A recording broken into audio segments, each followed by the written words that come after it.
Last night, I got a message from a woman named Patricia, 52 years old, a retired school principal from outside Chicago. She was sitting in her car in a Walgreens parking lot at 11:30 at night, crying so hard she could barely type. She just found out that the man she'd been with for 4 years, the man she'd introduced to her grandchildren, the man who told her every Sunday morning that she was his forever, had been active on 3 different dating apps the entire time. And her message to me ended with a question that honestly kept me up half the night.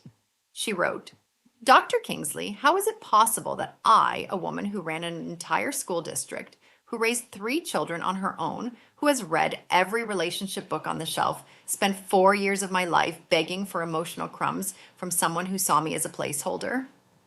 That question deserves a real answer. And what I'm about to share with you today is going to fundamentally change everything you think you know about how men love. Because what I've learned over more than 30 years of clinical practice contradicts most of the romantic advice that's kept millions of smart, accomplished women trapped in relationships that drain them but never actually nourish them. Here's what we know. There is a massive neurological difference between a man who says he loves you and a man who is genuinely emotionally attached to you. And this difference is not subtle. It doesn't require interpretation. It doesn't take years of couples therapy to figure out. It's observable, it's measurable, and frankly, it's undeniable. But we've been taught to ignore the evidence. We've been conditioned to settle for watered-down versions of love, to accept emotional uncertainty as just part of modern romance, as just how dating works after 40 or 50. In over 3 decades of working with women who walk into my office emotionally shattered, I've identified a pattern that led me to a conclusion that some people find radical. Most mature women don't need therapy to learn how to love better. They need neuropsychological education to recognize when they're actually being loved for real. Because here's the truth nobody wants to say out loud. We have normalized male behaviors that are fundamentally incompatible with deep emotional attachment. We've learned to excuse inconsistency as that's just how he is. We've rationalized ambiguity as fear of commitment. We've written off emotional coldness as a gender difference. But when you understand how a man's brain actually functions when he's emotionally bonded to someone, you realize all of those are just sophisticated excuses, covering up an uncomfortable reality. He's just not that invested. Let me tell you something that completely transformed how I understand human relationships and has genuinely changed the mental health trajectory of hundreds of my patients. Neuroscience has shown us that when someone develops deep emotional attachment to another person, their brain literally rewires itself.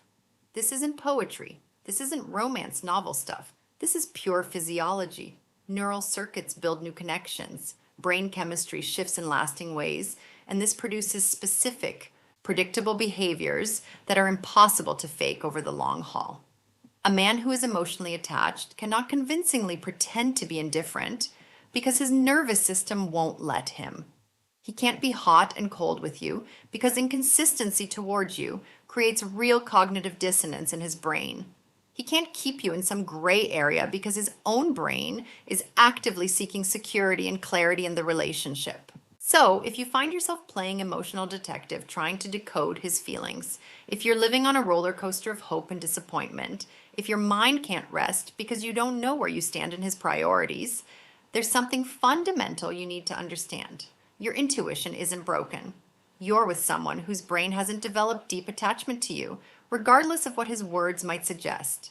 And this brings us to a devastating reality that few people have the courage to face head on.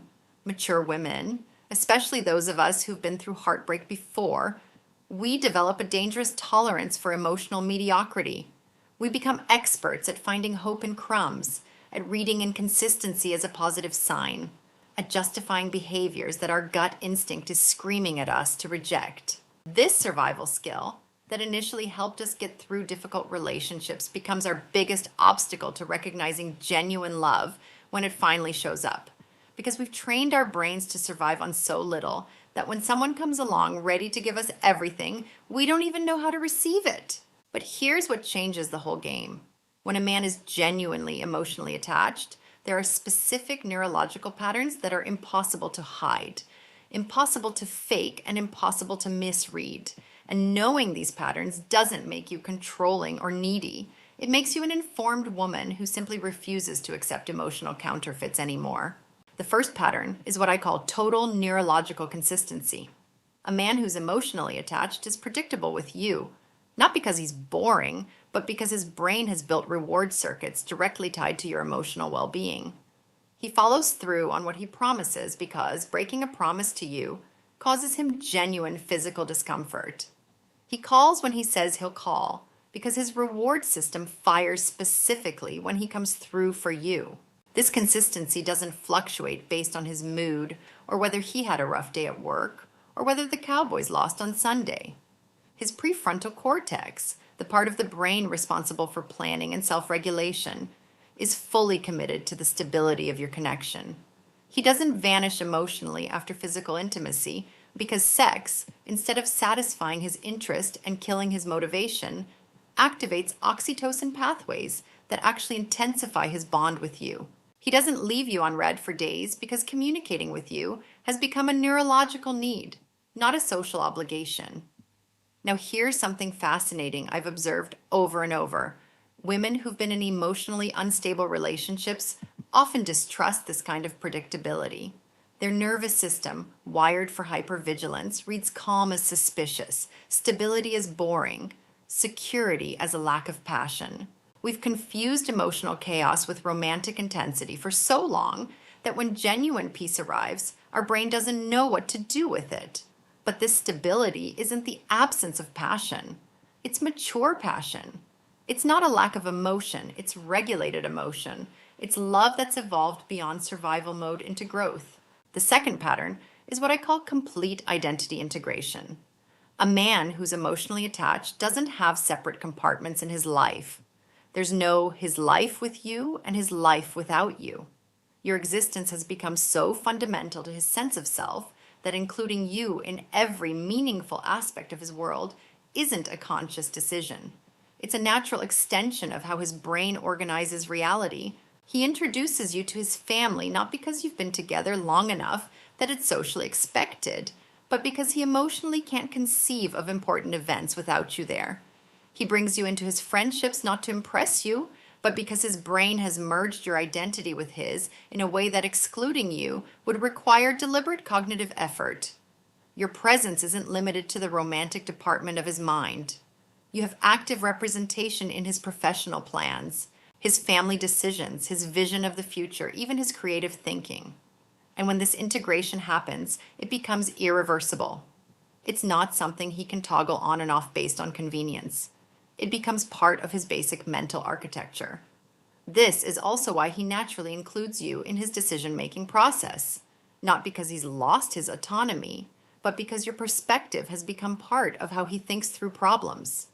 He's internalized your voice, your way of evaluating situations. When he faces a big decision, he automatically wonders what you'd think about it, how it would affect your life together, what angles you might see that he's missing.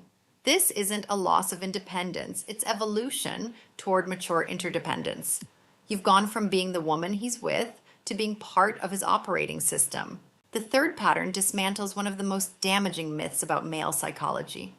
We've been sold this story that men are naturally resistant to commitment, that avoiding exclusivity is hardwired into their DNA, that fear of being tied down is inherently masculine. This is at best a half-truth and at worst incredibly harmful. A man avoids commitment when he's not sure about his feelings or when he doesn't see the woman as part of his future.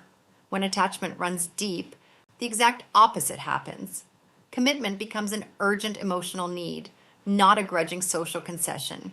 His brain craves security, clarity, exclusivity, because ambiguity generates real cognitive anxiety. He doesn't dodge conversations about the future. He initiates them. Labels don't weigh him down. They give him neurological peace. So when someone tells me, he says he loves me but won't talk about the future, or he calls me special but avoids defining what we are, the reality is straightforward. His words and his behavior are describing someone who hasn't developed deep emotional attachment, no matter what he might feel on the surface. The fourth pattern is perhaps the most telling. He develops what I call spontaneous emotional transparency. A man who's deeply attached unfolds an expanded emotional vocabulary specifically with you. It's not that men are emotionally illiterate by nature. Many of them suppress emotional expression out of fear of judgment or losing power in the relationship dynamic. Deep attachment completely eliminates that inhibition because his brain has categorized you as a space of absolute safety. He tells you what he feels directly and specifically because vulnerability with you has become natural, even pleasurable. You don't have to mine for information like you're an archaeologist of feelings, but there's something even deeper. He also develops genuine curiosity about your inner emotional world. He asks how you're feeling not out of courtesy, but because your emotional state directly affects his own. Your pain causes him real physical discomfort. Your joy lights up his own reward centers. He often knows how you're feeling before you say a word, not because he's psychic, but because he's developed a neurological sensitivity to your micro expressions, your energy shifts, your behavioral patterns. The fifth pattern is what matters most to women who've survived toxic relationships: unconditional integrated respect. And I'm not talking about basic courtesy that every human being deserves. I'm talking about something far more sophisticated. Your emotional well-being has become an automatic neurological priority for him. This means that even during intense conflict, even when he's personally frustrated or going through his own crisis, even when he fundamentally disagrees with one of your decisions, his way of relating to you remains essentially respectful. He doesn't use sarcasm as a power play. He doesn't weaponize silence as punishment. He doesn't tear you down to build himself up. Hurting you emotionally has become neurologically unpleasant for him, almost like hurting himself. This respect also shows in how he talks about you when you're not in the room, how he handles disagreements in social settings, how he responds when others criticize you. He defends you not because it's his job as your partner, but because attacks on you automatically trigger his own defense mechanisms.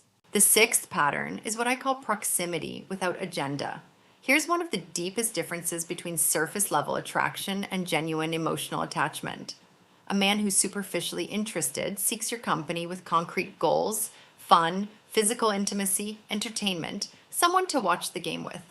A man who's emotionally attached seeks your presence because his nervous system literally regulates itself in your company. He doesn't need you to be on. He doesn't need constant stimulation. His brain has learned to associate your simple presence with deep neurological well-being. He comes to you when he's exhausted because he actually rests with you, when he's stressed because his cortisol drops around you, when he's happy because dopamine amplifies near you. It's not what you do, it's what you are to his nervous system. And what's counterintuitive is that this proximity creates the opposite of relationship burnout. With someone he's not deeply attached to, too much time together breeds restlessness. With genuine attachment, closeness feeds more desire for closeness. It's a virtuous neurological cycle. The seventh pattern is beautiful from a cognitive psychology perspective. He develops spontaneous mental presence. He thinks about you randomly throughout his day without any specific trigger. He sees something that would make you laugh, and his immediate impulse is to share it. He hears a conversation you'd find interesting, and he's already mentally planning to tell you about it. This isn't obsession. It's cognitive integration. Your image has become part of his basic internal dialogue. You show up in his consciousness while he's working, while he's at the gym, while he's out with friends, even when he's locked into tasks that demand total focus. The eighth pattern is tangible and verifiable. You are a genuine priority, not a convenient option. And this shows up in extremely concrete ways in how he manages his time, emotional energy, and attention. He doesn't look for you only when it's convenient or when his main plans fell through. He doesn't automatically bump you when more attractive social opportunities come along. His brain has reorganized his hierarchy of values to place you at the top tier. He stays and takes care of you when you're sick, even though he has important commitments. He celebrates your professional wins, even when he's going through his own struggles. He gives you his best quality time, even on emotionally draining days, because being with you restores his energy rather than depleting it. His brain has learned to interpret taking care of you as taking care of himself. Now, here's where I want to add something that wasn't in my original framework, because I've heard from so many of you about this. If you're recognizing that these patterns are absent in your relationship and you suspect your partner might have what's called an avoidant attachment style, I need you to hear this clearly. You cannot love someone into secure attachment. I've watched hundreds of brilliant, compassionate women pour years of their lives into partners with avoidant attachment, reading every book, watching every video, walking on eggshells, adapting and accommodating, convinced that if they just loved hard enough, long enough, patiently enough, something would shift. And I've watched those same women slowly lose themselves in the process, developing anxiety that wasn't there before, questioning their own worth daily. An avoidant partner can absolutely grow and change, but only through their own conscious decision, and usually with professional help. That's their journey to take. It is not yours to engineer. Your job is not to be someone's therapist. Your job is to be someone's partner. And those are fundamentally different roles. And I also want to speak directly to those of you over 40 and 50 who've told me you feel like the window has closed, that all the good ones are taken, that the dating pool at this stage is just leftovers. I hear you, and I understand why it feels that way. But here's what I've seen in my practice. Some of the deepest, most neurologically bonded relationships I've ever witnessed started after 50, after 60 even. People who found each other after decades of settling, after loss, after finally understanding what they actually needed rather than what they thought they wanted. The advantage you have at this age isn't naivety, it's clarity. You know exactly what emotional mediocrity feels like because you've lived it. And that knowledge, painful as it was to earn, is your greatest tool for recognizing the real thing when it appears. The ninth and deepest pattern is what I call reciprocal evolutionary inspiration. The relationship inspires him to become a better version of himself, and he generates the same transformative effect in you. But this isn't the forced change you see in toxic dynamics, where someone desperately molds themselves to please. It's organic growth that emerges when secure love unlocks authentic potential that was already there.